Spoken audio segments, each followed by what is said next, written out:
Tay, back again with another video.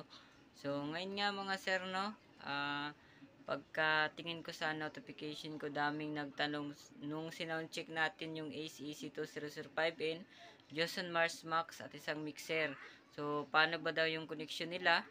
So, ngayon, ituturo ko sa iyo, gagawan ko ng tutorial para makuha ninyo kung ano yung connection na ginamit ko. So, naset up ko sa labas. So, ayun nga mga sir, disclaimer lang po, this video is for beginners only. Kung expert ka na sa ganitong sound setup, ay pwede mo nang i-skip ang aking video mga sir. So, maraming salamat po. So, ayun mga sir, simulan na natin yung tutorial. Sana wag nyong i-forward ang ating video para makuha ninyo ang connection. So, bali, ito yung mixer na ginamit ko. New box na MG04BT na may dalawang main output. So, bali, ginamit ko yung RCA at mono PL dito mga sir. So, dalawang main out ng mixer ang ginamit ko. So, ito yung cord na ginamit ko. So, ito yung cord na ginamit ko kay Ace 2005N XLR to mono PL mga sir. At sa Johnson Mars Max naman ay RCA to RCA mga sir. So, bali tignan natin yung likod mga sir. So, na saksak na pala yung mga speaker wire ng ating mga speaker mga sir. So, yan. So, ito yung input ni Ace na XLR. So, dito ako nagko-connect mga sir. Dito ko kinuha yung PL to XLR. At ito naman yung sa Johnson Mars Max. So, i-connect ko na yung ano mga sir. Yung XLR to mono PL. So, unahin ko munang i-connect si Ace mga sir bago yung Johnson Mars Max. So, input A. So, inuna ko yung input A mga sir. Tapos,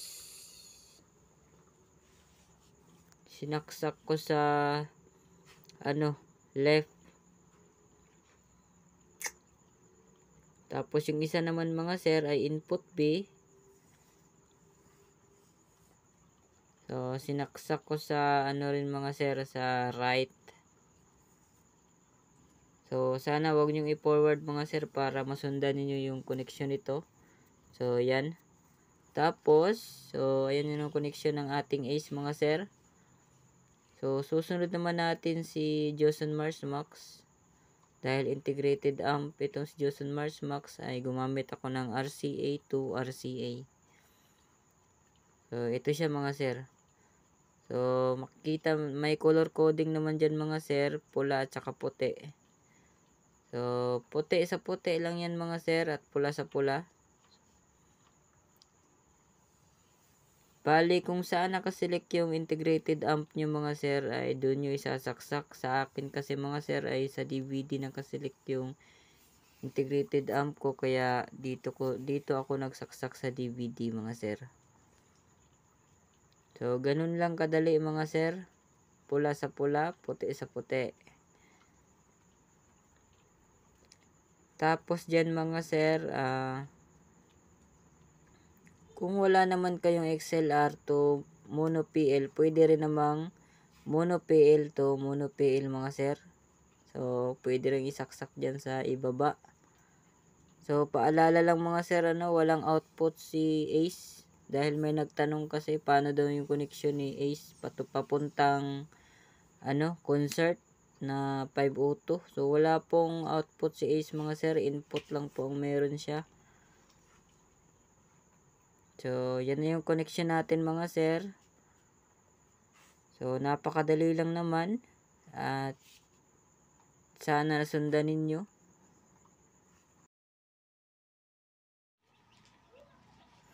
So, ayun mga sir, i-power on na natin yung yung mixer. So, hindi pa pala nakasaksak mga sir. Ay, hindi pa naka-on.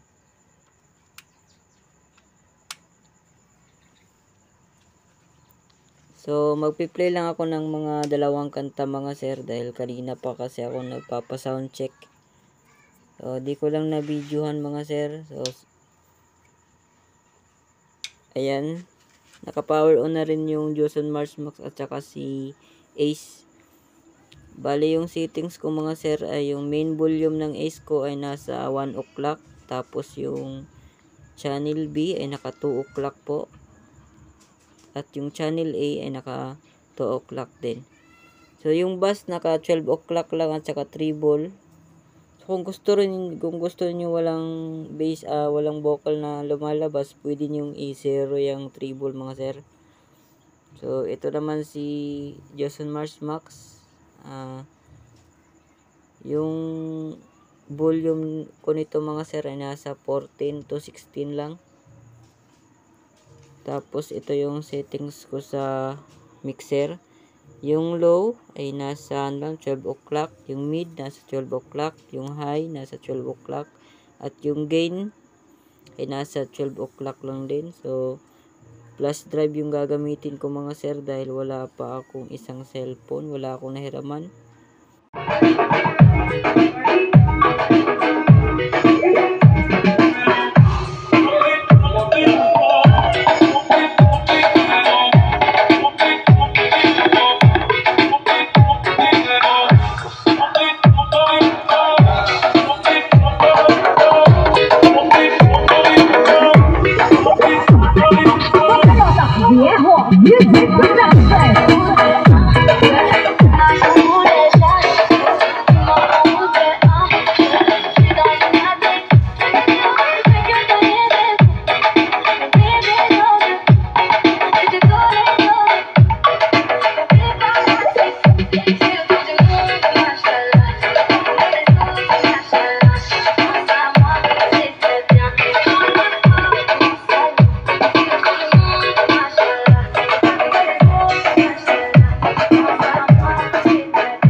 Ang barangay Aglalana, dumaraw kami.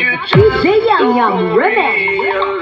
DJ Jangoy, Red Remix.